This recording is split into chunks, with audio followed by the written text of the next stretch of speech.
evening. Welcome to the executive meeting on the 25th of November 2021. Present am I, John Halsall, the leader of the council, John Kaiser, the deputy leader and executive member for finance and housing, Harry Bath, the executive member for the environment and leisure, Graham Howe, the executive member for children's services, Charles Margetts, the executive member for health, wellbeing and adult services, Stuart Monroe, the executive member of business and economic development, Wayne Smith, the executive member for planning and enforcement, and Bill Soane, the executive member for neighbourhoods and communities. Also present are the executive member for Parsonage, who is the chief executive of the borough, Anne Hunter and Cullum, who are in democratic services.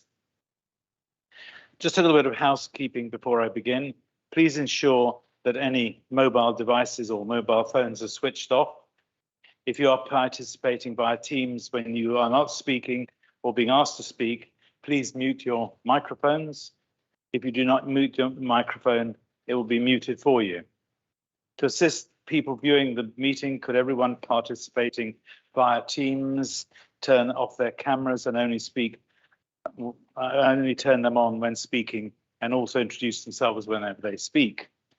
Please note that to avoid the chat function on Microsoft Teams being used inappropriately, it has been disabled for this meeting. Please also note that the meeting is currently being webcast live. So, before I start, let me give the apologies of Pauline Jorgensen, who is self-isolating, so will be not attending via Teams, and Gregor Murray has sent his apologies. Laura Blumenthal will deputise for Gregor. Please remind in accordance with the legislation, Laura, as a deputy, can speak on any item, but is not entitled to vote. Before I begin, let me just make a preliminary statement, some preliminary remarks. COVID is still prevalent amongst our community, and although its serious impact on individuals has considerably been reduced because of vaccinations and boosters, it is still life-threatening to some, and illnesses from the virus compounds the severe pressures faced by our hospitals and care facilities, particularly at this time of the year. I continue to urge you to take the usual careful measures to minimize the spread of the virus. Please take up your vaccinations and boosters and encourage others to do as well. Whilst continuing to deal with the COVID response, we are also working hard on our recovery, focused on those things we need to build upon to be better, a better council, and enable a more thriving community. Two key themes of work in this regard are qualities and anti-poverty. We already have an equalities strategy with a cross-party working group in place to drive this forward. We are developing a residence equality forum as a key part of this ongoing work and want this forum to represent all protected characteristics. This includes gender, race, and disability, amongst the others. At Council last Thursday, we were clear in our position that we fully support the principles and messages conveyed by the White Ribbon movement. We are in fact pursuing what we could be called White Ribbon Plus, in that we are committed to creating a community where everybody is safe and to promoting equality, inclusion, and a safe community for all. So whilst today's focus is about tackling violence against women and girls, and that is absolutely right, as the authority responsible for all community safety, our overarching focus must be wider. Our work on anti-poverty is equally important and also driven by a cross-party working group. We have already established a hardship alliance and a broader voluntary community sector consultation group led by our extremely capable chief executive at the Woking CAB, Jake Morrison. In collaboration with the BCS and in consultation more broadly with the public, we will create an initial anti-poverty strategy for consideration by the executive in March, and we will seek to develop our actions following this. We are not, of course, waiting for a strategy before acting, as we know there are issues of financial hardship that require an urgent response. We have enacted numerous schemes and interventions in this regard over the past 18 months, the most recent being the allocation of the Household Support Scheme. This will focus on the continued provision of free school meals, as well as targeted contributions to those most in need, utilising the intelligence of our highly valued BCS. I would like to take this opportunity to thank the voluntary and community sector for the great work that you do and reinforce my commitment to working with you in a genuinely collaborative way. Last week, we brought forward the local plan update consultation. It will run until the 24th of January 2022. We would like, actually, I think it's that 23rd of January 2022. 24th of January 22, I stand corrected. We would like as many of our residents to reply to the consultation as possible. Please use one of the accredited messages. Online, engage wokingham.gov.uk, email lpu@wokingham.gov.uk, or just send a letter to the growth and delivery team at the Shoot End. Petitions and Facebook posts cannot be considered, but every reply in one of the 3 channels will be taken into account and published. Please respond to what is in the plan, not what you read or hear elsewhere.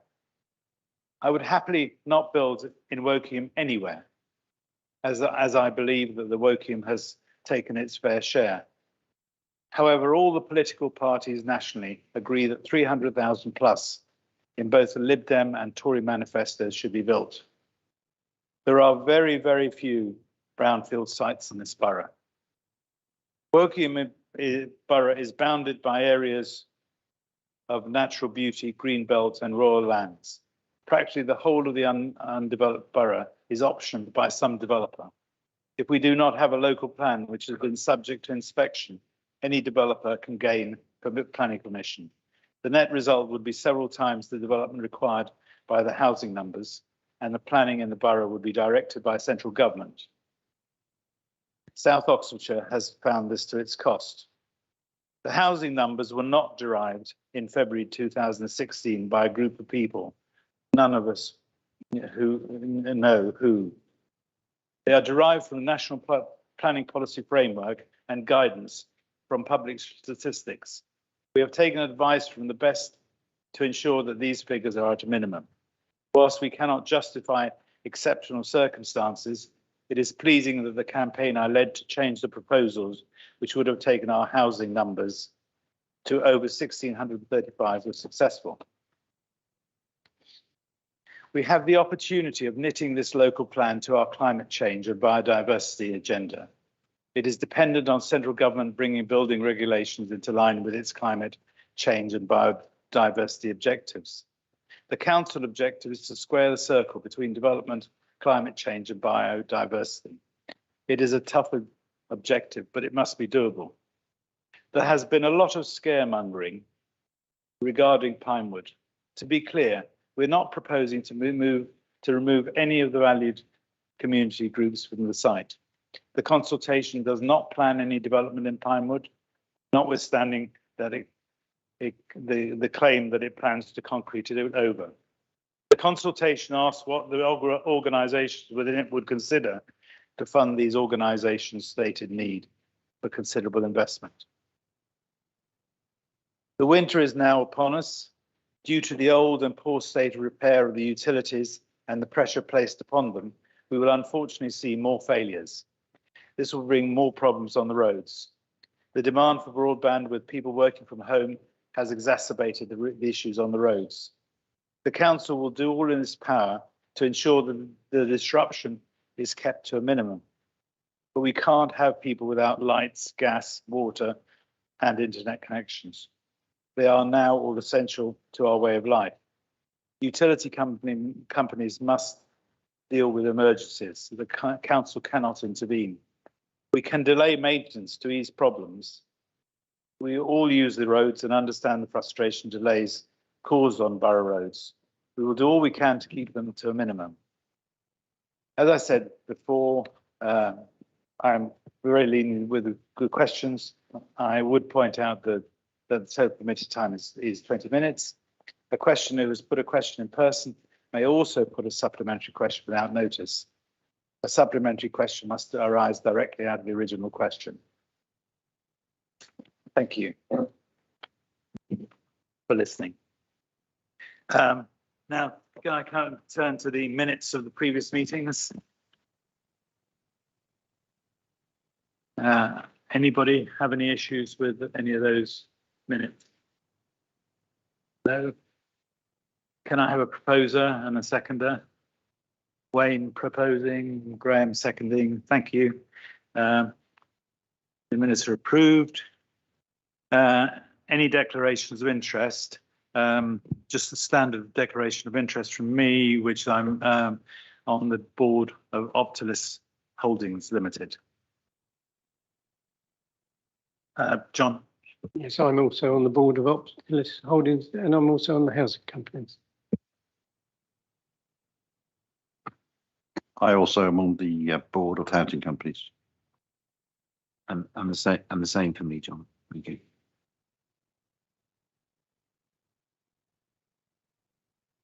Any public questions? No. So members' questions. Gary Cowan. Hello, Gary. How are you doing? Just trying to get my camera to switch on. It doesn't seem as if it will. Anyway, I'll get on with the question. As part of Wokingham planning process, statutory conditions are placed on approved development to plant trees, and the usual intention of the condition is that should any trees that do not survive within, I believe it's 5 years, must be replaced. Wokingham Borough Council Planning Department will have a full record of the numbers of trees approved by planning conditions. Professional experts indicate that 25% of new trees planted die, and those that survive need attention. As monitoring conditions is a statutory function, I assume the planning department have a record of how many of the new trees planted by condition did not survive. And so my question is, can the council provide a complete written record of how many new trees approved by planning conditions over the past 5 years that have not survived, and have they all been replaced? Thank you.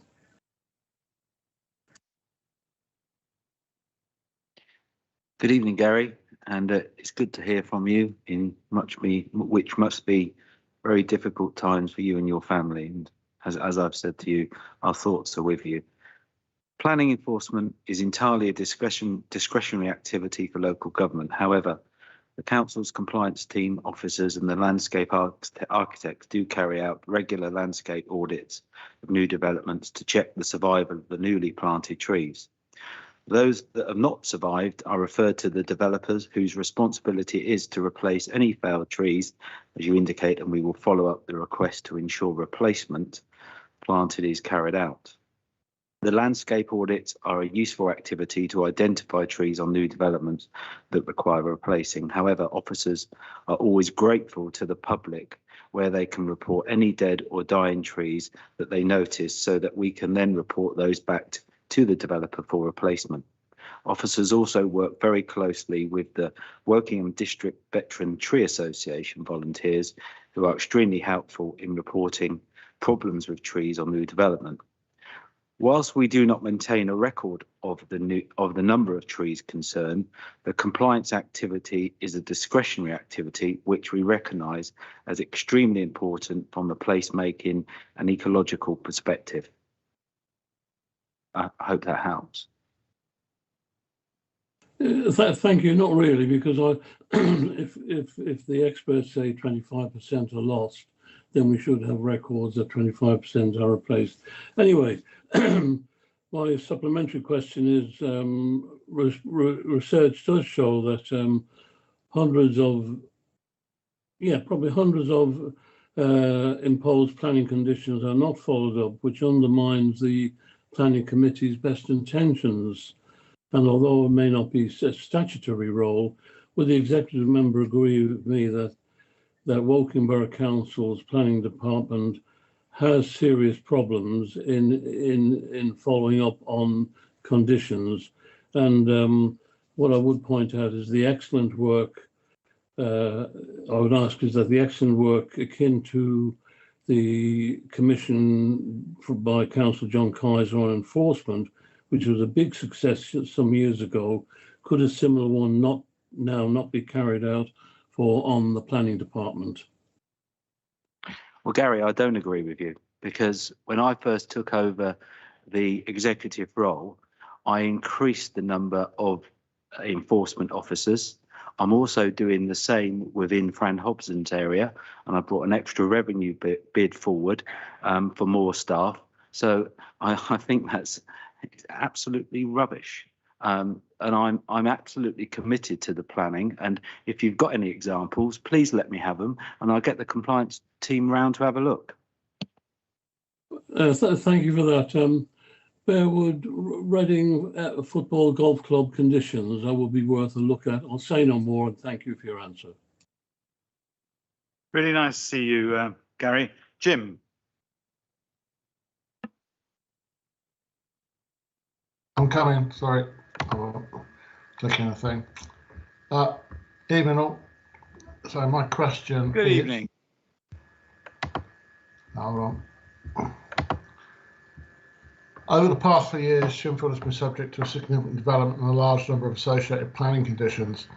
Could you please provide a full list of these conditions for the past 4 years that shows signed off compliance? Sorry. Evening, Jim. Shinfield Parish has received 805 planning applications over the past 4 years, all of which have been subject to numerous planning conditions, the decisions for which are recorded on the council's website. We do not hold records in the form you request. However, the information is available for you to access should you wish to check for yourself. Should you wish to discuss any particular cases, please make these known to me, and I will ensure, like I did a few weeks ago where I was out with Connor and Fran, and we went round most of the sites in your ward, and I will make sure that they come back with the information you need.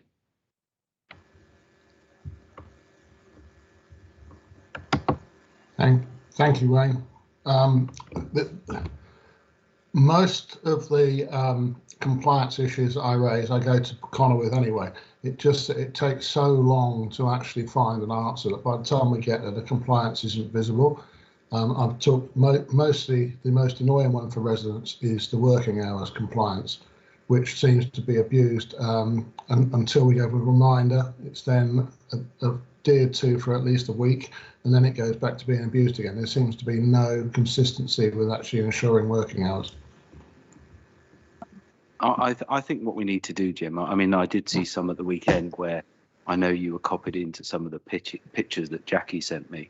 I'd be quite happy with Connor and myself and come along with us, and let's go along and see the developers, and you know, let's have a joint approach to it. I appreciate that. Thank you. Yeah. Thank you. Rachel Bishop-Ford. Good evening. Can you hear me? Hello. Hello. How are you? Very well, thank you. So residents are delighted to see that the building of the Carnival Hub is on track for opening in late summer 2022.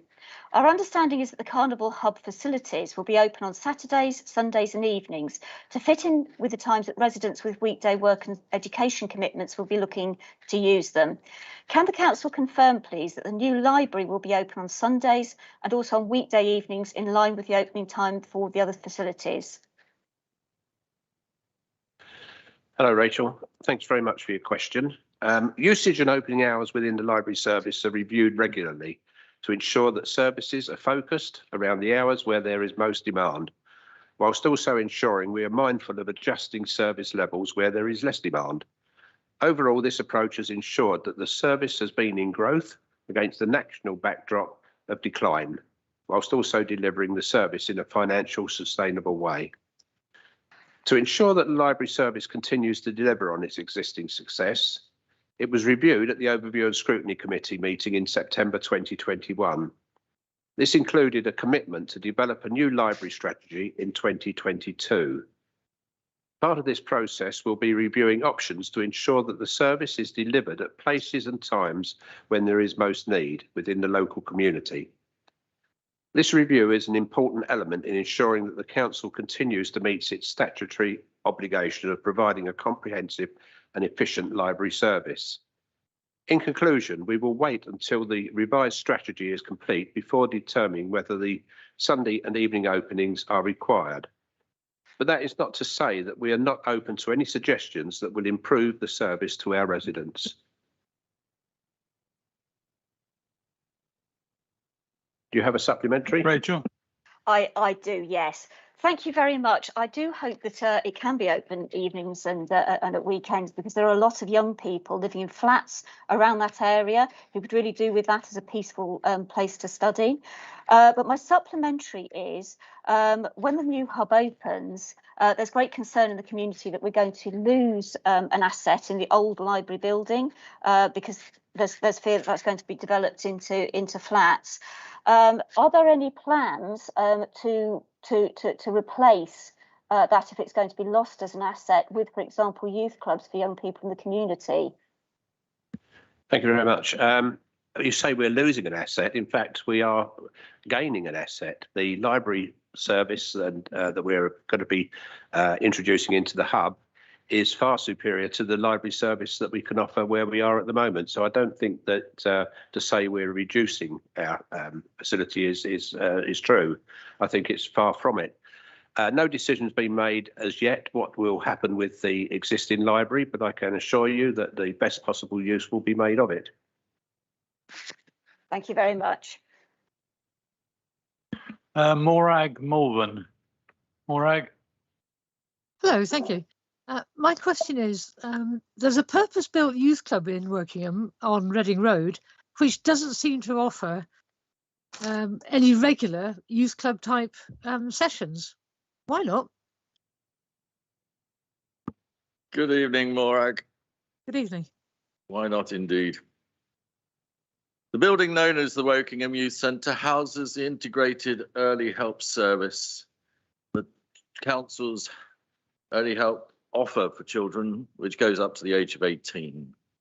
Service is responsible for the delivery of a variety of target groups and one-on-one direct work interventions aimed at supporting children and families in need and of additional help. The work and delivery takes place both on-site and in the community, and includes one-on-one sessions with children and parents, parenting programs, and family and network meetings. The service is also responsible for the delivery of the Duke of Edinburgh and Explorers Extreme programs, where there are groups of youths who undertake their gold, silver, and bronze awards. Training sessions take place on site 3 nights a week. Now, the integrated early help service share the site with ARC, the youth counselling service, which your colleague and our colleague, Councillor David Hare, is well aware of, as he's attended the ARC Management Board meetings together with me. ARC is a council commissioned service of Sendias and NEAT, all of whom support vulnerable children and youths. When the building is not being used for the above services, there are a variety of community groups that hire the place. The activity was significantly reduced, as you would expect, with COVID. However, it's recently commenced again in line with the updated building risk assessment that's in place. Given the current use of the site by the integrated early help service, council partners and community groups, there's limited capacity to house additional services and activities. You have a supplementary. I do, thank you. How would you feel about providing some outdoor equipment for the older child so that they've got somewhere healthy to hang out and exercise? Are you talking of that particular place or in general? in general, but I do have in mind a recent refurbishment where the new play equipment, although lovely, would appear to be aimed at infant school children. I just wondered how you felt about the older child, because some year sixes are really quite hefty. Indeed they are. I don't know the answer to that question. I am prepared to look at it and certainly happy to talk to you offline. That's fine. Thank you. Appreciate that.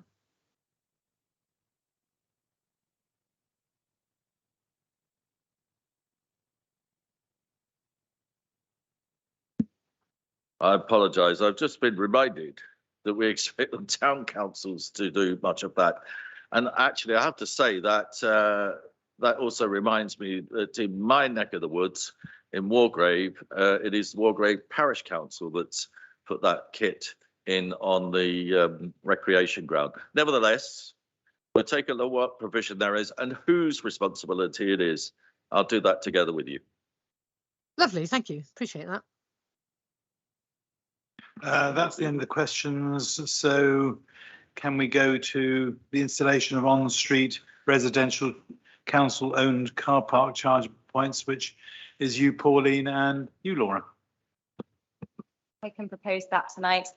I'd like to ask that this executive approves the initial small-scale rollout of approximately 36 on-street residential electric vehicle charge points, subject to a local engagement exercise once preferred sites have been identified. Approves the provision of electrical vehicle charge points in council-owned car parks. Approves £66,000 of capital borrowing to fund the council's 25% investment, subject to securing the remaining 75% through government funding. This borrowing will be recovered through revenues generated by the project. Note that Woking Borough Council would be the owner and operator of the electric vehicle charge points, with the maintenance to be undertaken by an external supplier with expertise in the sector, and all costs related to maintenance and management be covered by the external supplier following a procurement exercise. Note that the award of the contract for supplier will be dependent on achieving the financial estimations detailed within this report, ensuring zero net cost to the council. And finally, note that a further report will be presented to this executive for approval following an initial 18-month period of operation on the on-street charge points to review effectiveness and summarise lessons learned to inform into the future electrical vehicle strategy. It's important to note that the Department for Transport says that home charging normally accounts for 80% of an electrical vehicle owner's charging. And when it comes to Woking Borough residents, in a survey that we put out, this goes up to 83%. This is all about increasing accessibility and being more inclusive. Not everyone has off-street parking. When I talk to people my age, they want to do their bit and go greener, but they don't have off-street parking. So there's a real hurdle there of being able to get easy access to public chargers. It's all about bringing people on the journey with us to becoming greener, and this is the latest project and trying to do just that. This would be a significant increase in the number of public charge points in the borough, and with 75% of the costs of the funding coming from the central government, it is a bargain. So I'd like to ask that this executive approves the recommendations. Pauline, do you want to add anything to that? I think Laura's done an extremely comprehensive job. Thank you very much, John. I think this is a good opportunity to try this out. There are some limitations about where we can put EV charging on streets because of the location of our street lamps and the power supplies. But this is a good opportunity to find some places that we can put them. And hopefully, if this is successful, we will do more in the future. John? Thank you. I mean, as a user of an electric vehicle, I mean, I don't think I've ever plugged mine in anything other than at home. And the reason for it, there is so much confusion around some of these plug-in sites. You have to be a member of a club. Can we make it as easy to use as our car parks are, where you just pop up with your credit card and you put your registration and use your credit card? Is that possible, Pauline? Yeah, I think the government introduced some legislation yesterday, or announced some legislation yesterday, which would make every EV charger contactless, and also force everybody to put an EV charger in new houses, and also force industrial sites that were doing major redevelopments that had more than 10 parking spaces to put EV charging in as well. So that you're definitely pushing in the same direction as the government. And I think they've realised that having a plethora of different cards and memberships and all that sort of stuff just makes it so complicated. as we found out when we were trying to help somebody in the car park a couple of months ago. It is very, very complicated at the moment, and it needs to be simplified. Charles? I fully support this, and I would certainly encourage colleagues to, look for the next step beyond this to get better coverage around the borough. I mean, the other point, I agree with what John Kaiser said. The other point is someone else who's got an electric car, without a plethora of apps on your phone, it's sometimes very difficult to find out where these charges are, and just make sure that we publicise these as widely and as fully as possible to make sure that people are aware where they are. Yeah, I think there is one app that shows a lot of different charges on it. I can't remember the name of it at the moment, but including people who seem to let people charge at their own home charger and charge for it, which is quite interesting, something I didn't realise was going on. But yeah, I agree with you. I think it's important to make sure that people can find these charges. I'm quite surprised how few there are around here, really. We certainly need to do something to improve that, and so do the charging companies and the car manufacturers. Any other questions? So let's go to the vote. Those in favour? Against? Abstaining? So carried unanimously. Thank you. John, rent setting policy.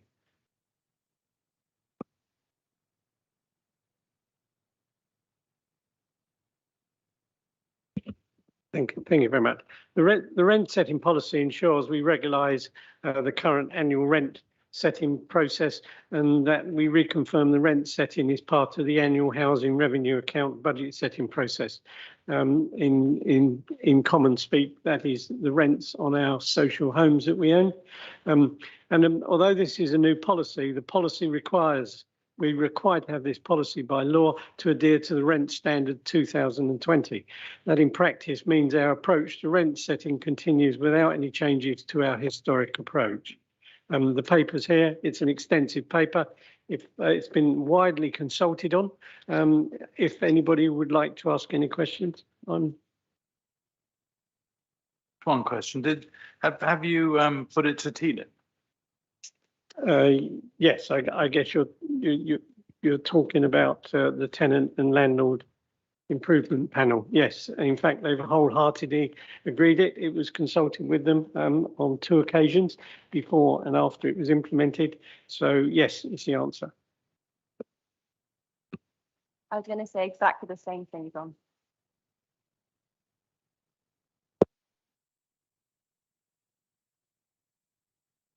Any other questions?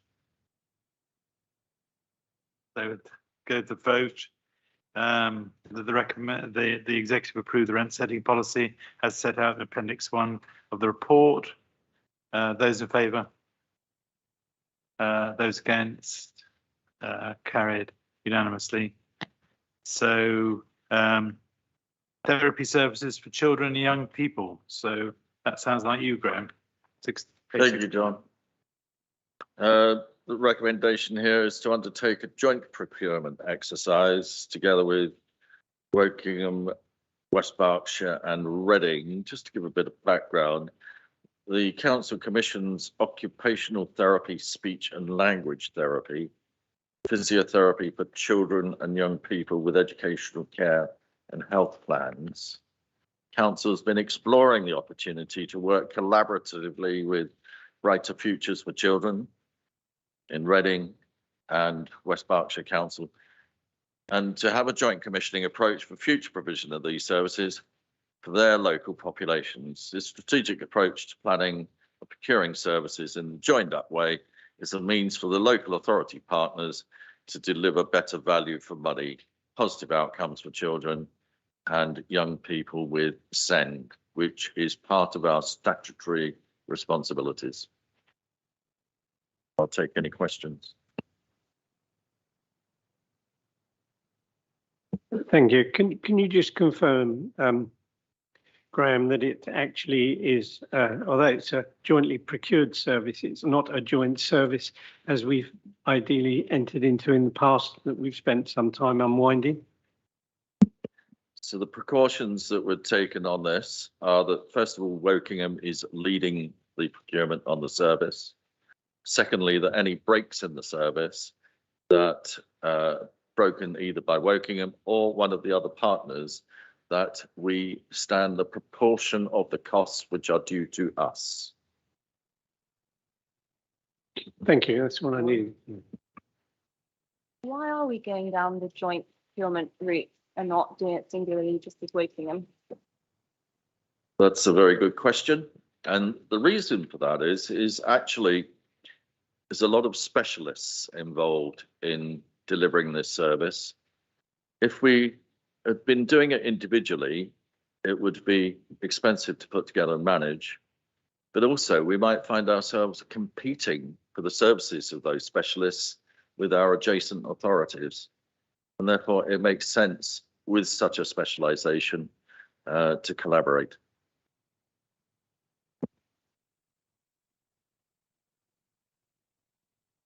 Any other questions? No, then can I? Yes, I've got one. Where's that then? Pauline? Oh, Morag, I'm afraid you're not part of the executive. right here then. I didn't say anything, Joe. So going to the recommendation, the executive is asked to agree to undertake a joint procurement exercise for the integrated children's therapy service for Wokingham, with West Berkshire and Reading.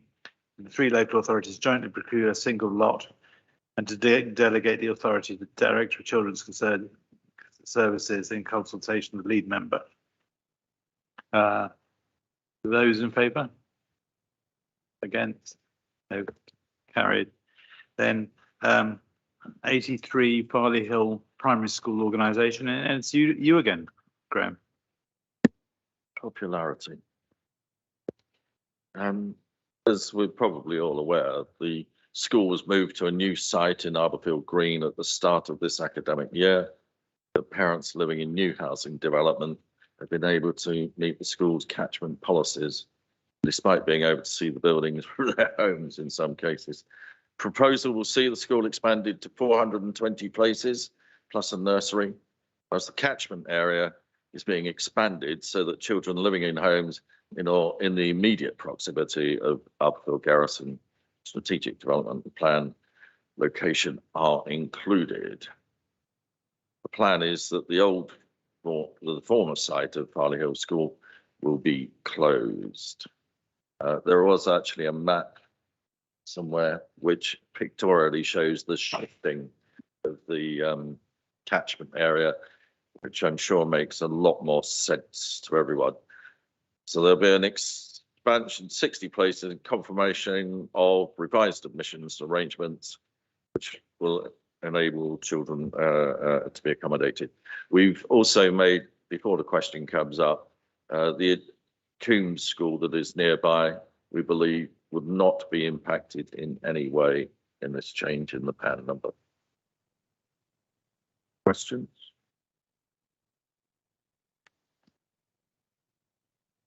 Thank you, Graham. I welcome this. Obviously, this is in my ward. I have people that live opposite the school who can see the school but can't take their children to it. I mean, this is definitely a move in the right direction and I welcome it. Thank you very much. Graham, I'm also in full support of this. I know there have been people from Arborfield who've had to come up to primary schools in Finch Hampstead, which is a long way because there's been no provision locally. And I think I'm fully in support of this. I think this is exactly what we should be doing, providing local services for local people. And when we're building SDLs, developing services to match the people who live there. I'd endorse that too. I think it's a great idea, Graham, with full support.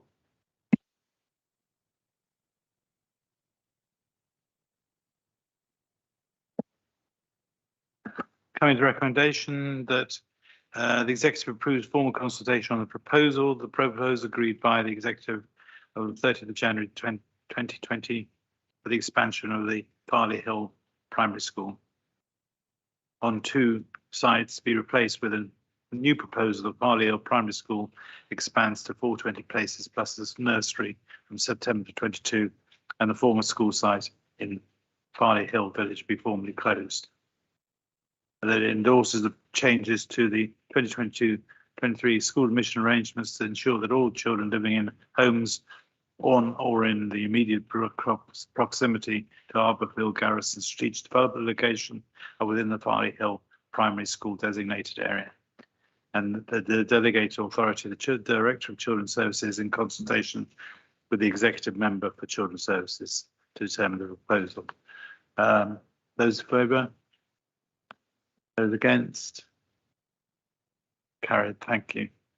And that concludes the business for the executive meeting. Thank you very much, and thank you very much, Susan and Callum.